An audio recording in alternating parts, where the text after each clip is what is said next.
여러분 한 주간 잘 지내셨어요? 예, 성령 강림절로 넷째 주일 우리에게 주셨습니다. 오늘 우리는 예레미야 말씀을 읽었습니다. 여러분 예레미야 그러면 우리가 공부할 때에 양이 많아서 대선지서에 속한다, 그죠? 그래서 이사야, 예레미야, 에스겔 양이 많아요. 예레미야는 52장까지 있습니다. 여러분 예레미야 선지자의 별명이 기억나십니까? 눈물의 선지자입니다. 예레미야는 많이 울었어요. 왜 그랬냐면 예레미야는 나라가 멸망하는 것을 경험했습니다. 그리고 예레미야도 같이 바벨론의 포로가 되어 끌려갔습니다. 그러니까 왕정 시대 때도 예레미야는 선지자로 활동했고, 나라가 망할 때도 선지자였고, 나라가 망해서 바벨론에 끌려가서 포로의 삶을 살 때도 예레미야는 선지자였어요. 그래서 예레미야는 슬펐어요. 오늘 예레미야 선지자가 했던 그 선지자의 활동과 여러 가지 이야기 중에 어찌 보면 가장 핵심적이고 가장 우리가 또 외워야 되는 요절이 들어있는 부분을 읽었습니다. 우리가 무엇을 외워야 되냐면요, 9절 말씀입니다. 예레미야 20장 9절. 내가 다시는 여호와를 선포하지 아니하며 그의 이름으로 말하지 아니하리라 하면 나의 마음이 불붙는 것 같아서 골수에 사무치니 답답하여 견딜 수 없습니다 라고 고백했던 장면이, 오늘 그래서 제목을 예레미야의 답답함이라고 지었어요.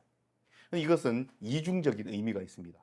우리가 이 시대에, 오늘 우리가 예레미야 선지자를 바라볼 때에 그 형님이, 그 아저씨가, 그 선지자가 왜 이런 생각을 했지 하고 우리 입장에서 좀 답답할 수 있어요. 오늘 그 얘기를 또 하고요. 예레미야 선지자도 답답해요, 이 상황이. 그래서 여러 가지 이중적인 의미로 예레미야의 답답함이라고 제목을 정했습니다. 여러분, 우리 시작할 때 여호와께서 나를 권유하심으로라고 시작해요. 누구의 말입니까? 예레미야 선지자의 말이에요. 예레미야 선지자가 하나님께로부터 말씀을 받았습니다. 그런데 이것을 어떻게 표현하냐면, 아예 하나님이 나를 권유하셨지 않습니까? 또 어떤 데 보면 설득하셨지 않습니까?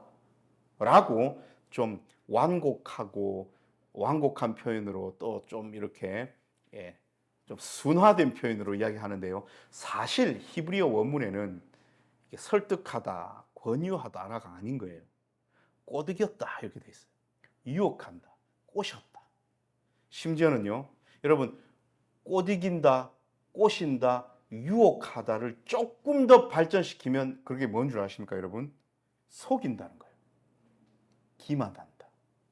더 심하게 이야기하면 사기친다. 오늘 예레미야가 하나님 앞에, 예레미야가 이런 표현을 하는 겁니다. 하나님이 나를 기만했잖아요. 하나님 나를 속였잖아요. 하나님 나한테 사기쳤잖아요. 그러니까 이런 표현을 그대로 직역해서 쓸 수 없어요.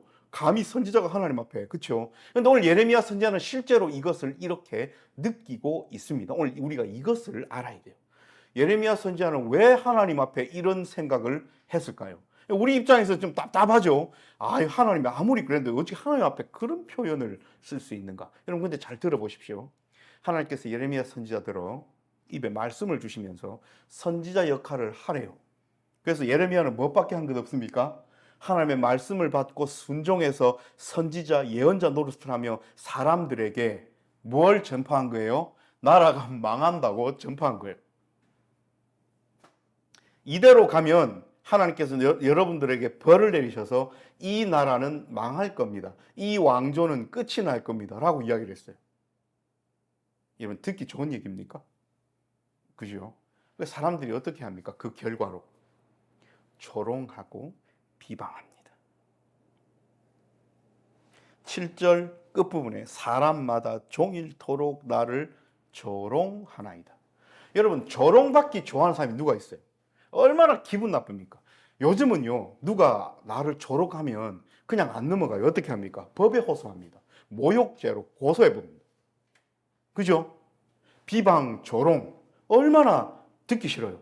오늘 예레미야가 느낀 게 이겁니다. 아니, 나는 하나님께서 내게 말씀 주셨고 이렇게 말하라 해서 말했을 뿐인데 그 결과가 뭡니까? 사람들이 끊임없이 나를 비방하고 조롱한다는 거예요. 여러분, 상식적으로 하나님의 말씀을 받아 이야기를 하면 사람들이 거기에 순종하면서 마치 나는 하나님이 아닌데 하나님의 말씀을 전했더니 사람들이 내 앞에 와가지고 참으로 그 말씀 앞에 순종합니다, 예레미야 선지자시여, 뭐 이것까지 바라지는 않더라도 좀 뭔가 순종하고 하나님의 말씀을 고지 듣고 하면서 내가 그래도 하나님의 말씀을 전한 데 대한 보람이라도 좀 느껴야 선지자로서 살아갈 수 있지 않겠습니까? 그런데 돌아오는 것은 조롱과 비방밖에 없어요. 예레미야가 화가 난 거예요. 그래서 하나님 앞에 나아가서 이렇게 이야기합니다. 하나님, 나 속였잖아요. 이게 뭡니까 이게? 하나님이 나한테 사기치셨잖아요. 이게 뭡니까 이게? 그런데 예레미야는 여러분 오해하지 말으셔야 되는 게, 이 상황에 대해서는 하나님이 나를 속였다. 내가 하나님 말씀을 들었더니 좋은 거 하나도 없고 사람들한테 손가락질과 비방과 조롱밖에 없다. 요것을 느끼는데요. 반대로 그럼에도 불구하고 그 하나님께서 이 상황을 해결해 주시고 내 이 억울한 마음, 이 조롱받고 비방받아서 이 기분 나쁘고 이 모욕스러운 이 상황을 하나님께서 도록 갚아 주실 것이라는 데 대한 믿음은 있어요. 그러니까 하나님께서 전지전능하시는 분이고 하나님은 하나님이시니까 이 상황을 얼마든지 해결해 주시고 하나님의 말씀이 맞으면 예레미야도 알아요. 그런데 그 하나님 말씀에 순종해서 말씀을 전했더니 비방과 조롱이 오니까 그걸 견딜 수 없는 겁니다. 그래서 예레미야가 어떻게 마음을 딱 먹습니까? 우리 오늘 외워야 될 9절 말씀. 어떻게 마음을 딱 먹어요? 내가 다시는 여호와를 선포하지 아니하며 그의 이름으로 말하지 아니하리라고 마음을 딱 결단해요. 결단은 이런 데 쓰는 단어가 아닌데 하여튼 결단을 딱 해요. 내가 안 할 거야. 나 안 해. 안 할 거예요 하나님 하고 결단을 딱 합니다. 어떤 일이 벌어져요? 나의 마음이 불붙는 것 같았어요. 골수에 사무치니 답답하여 견딜 수 없습니다. 와, 하나님께서 예레미야 선지자에게 이런 마음을 주시는 거예요. 하나님의 말씀을 더 이상 내가 선포하지 않고 말하지 아니라고 했는데 오히려 여기 답답함이요. 그런데 예레미야는 잘 압니다. 다시 이 스탠스를 바꿔가지고 그럼 밖에 나가서 또 하나님의 말씀을 전해요. 그럼 돌아오는 건 뭡니까? 조롱과 비방뿐임을 잘 알아요. 그러니까 예레미야는 이러지도 못하고 저러지도 못하는 상황 가운데 있어요. 자, 여러분 세상 살아가면서 이런 경우 없습니까? 그리스도인으로 살아가면서 이런 경우 없습니까?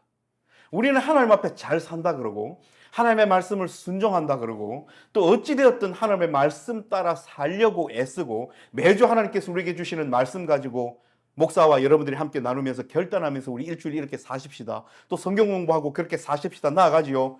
실천하기도 힘들 뿐더러 실천하면 막 사람들이 우리를 그 실천함에 있어서 너 참 대단하다. 니 정말 그리스도인이구나. 정말 삶을 지혜롭게 잘 살아가는구나. 라고 칭찬하고 칭송합니까? 아닐걸요. 아니 이 시대에 무슨 종교냐?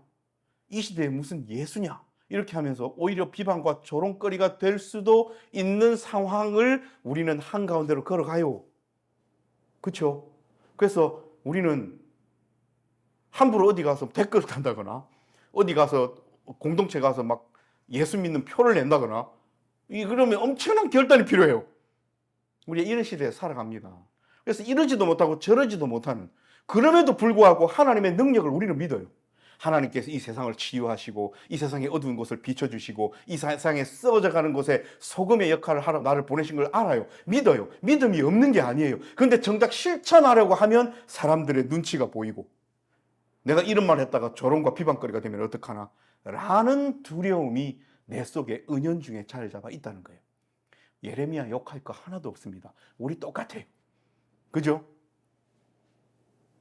그런데 또 우리도 마찬가지로 예레미야 선지자가 했던 그 마음이 우리에게도 자리 잡고 있어요. 내가 다시는 여호와를 선포하지 아니하고 그의 이름으로 말하지 아니하리라 하면요, 알 수 없게 내 마음속에 답답함이 느껴지고 내가 이래 되나? 내가 그래도 명색이 그리스도인인데 내가 하나님 믿는 사람인데 그죠? 오늘 예레미야 선지자의 답답함이 우리의 답답함으로 다가옵니다. 10절 말씀입니다. 하나님, 나는 무리의 비방과 사방이 두려움을 들었습니다. 그들이 오히려 나에게 와서 네 말이 맞는지 내 말이 맞는지 싸워보자. 나는 하나님의 말씀에 순종하여 하나님을 전했을 뿐인데 거짓 선지자들이 내게 와서 대적하면서 네 말이 맞는지 내 말이 맞는지 해보자. 고소해. 나도 고소할게. 이렇게 하는 거예요 지금. 그리고요, 친구라고 여겼던 내 벗도 가만 보니까 실상은 친구가 아니고 뭘 기다리고 있어요? 내가 실족하기를, 내가 실수하기를 기다리고 있다는 거. 와. 여러분, 그리스도인으로 살아간다는 것은 이렇게 힘든 일입니다. 왜? 우리 사람이잖아요. 살아가다 보면 실수할 수도 있잖아요. 살아가다 보면 윤리적으로, 도덕적으로 넘어질 때도 있잖아요. 그죠? 근데 내가 그리스도인의 표를 내면서 살아갔단 말입니다. 살아가는데 나도 모르게 어떤 실수를 했으면 세상 사람들은 뭘 기다리고 있어요? 그래, 네 그리스도인이라고 네가 이야기하고 살았지. 네 얼마나 잘 사나 보자 하면서 실족하고 실수하기를 기다리고 있다는 거예요. 그걸 딱 책잡으려고. 그러면 우리는요, 우리가 어떻게 예수님처럼 100% 깨끗하고 윤리적으로 도덕적으로 책 잡힐 거 하나도 없이 이 세상을 살아갈 수 있단 말입니까? 솔직히 불가능하잖아요. 그죠? 그리고 책 잡으려고 애쓰고 밝히려고 우리를 이렇게 관찰하고 있는 사람들은, 그런 사람들의 올무에는 걸려 넘어질 수밖에 없어요. 어떻게 해야 될까? 어떻게 해야 될까? 이제 11절부터 13절까지 스탠스를 바꿔야 됩니다. 자, 우리 7절부터 10절까지의 예레미야 선지자의 마음가짐이 어떻습니까? 지금요, 사방으로부터 오는 비난과 조롱을 견딜 수 없어가지고 이게 너무 힘들어요. 그래서 하나님 앞에 가가지고 왜 하나님 나를 속입니까? 왜 하나님 말씀 전하라 해가지고 내 삶의 결과가 조롱과 비방입니까? 하면서 하나님 앞에 막 소리를 질러요. 뭐가 두렵고 무서워서요? 뭐가 힘들어서요? 사람들의 비방과 조롱이 힘들어서요. 그래서 사람들의 비방과 조롱을 극복하려고 하나님 앞에 나와서 소리를 지르는 것이 7절부터 10절까지의 예레미야의 태도였다면 10절부터는 깨달아요. 아, 내가 피와 식별이 안 됐구나. 내가 누가 적인지를 깨닫지 못했구나. 그래서 다시 돌았습니다. 어디로요? 그 대적들을 향하여 돌았습니다. 누구를 힘입고요? 하나님의 능력을 힘입고요. 이게 11절부터 13절까지입니다. 그래서 이제는 하나님 앞에 이렇게 기도합니다. 7절 시작하면서 하나님 앞에 하나님 왜 나를 속이셨습니까? 했던 예레미야가 이제는 하나님, 저들을 벌해 주십시오. 하나님, 원수를 갚아 주십시오. 하나님, 저들이 지혜롭지 못함을 스스로 깨닫게 해 주십시오. 라고 이야기하면서 이제 보통 선지자들이 하나님 앞에 기도하고 나서는 우리도 그 표현 잘 아시죠? 기도하면 받은 줄로 믿으라 하시는 그 말씀 기억나시죠? 그래서 예레미야가 이렇게 기도합니다. 기도해놓고 여호와께 노래하라.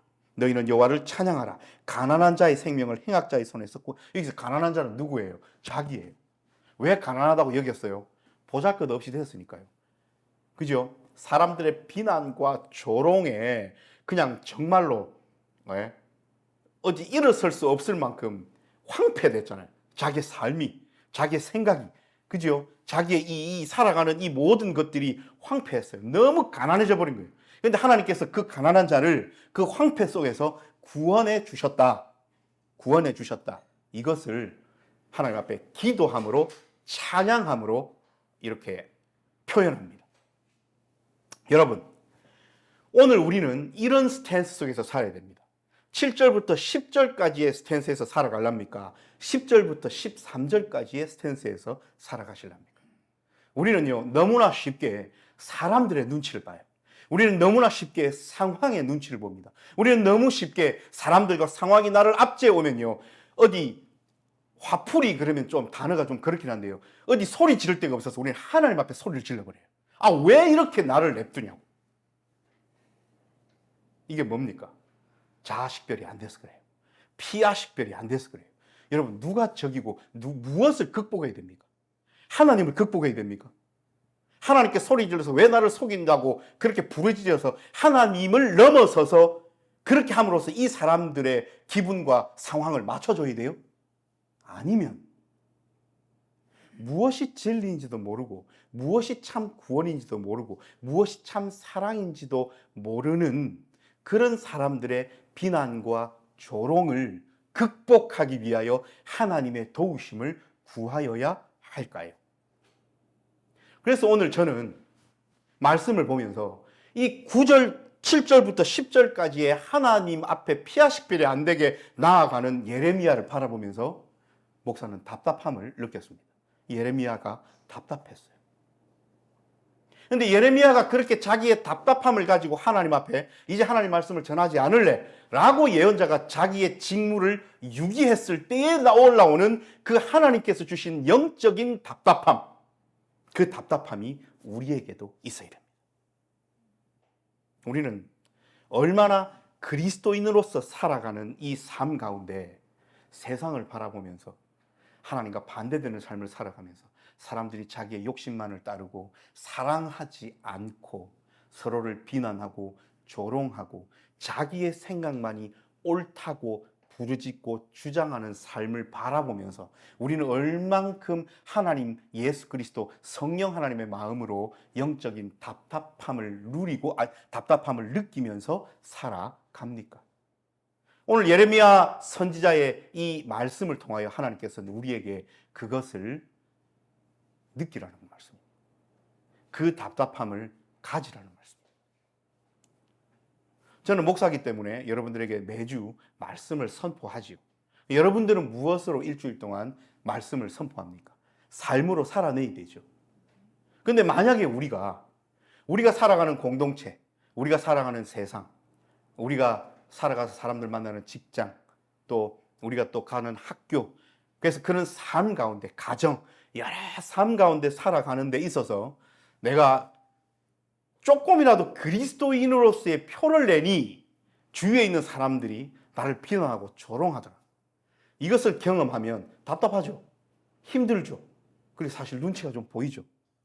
이런 상황에서 내 마음이 사람들한테 뭐 하려고 표를 내가지고 이런 비난과 조롱을 내가 듣노.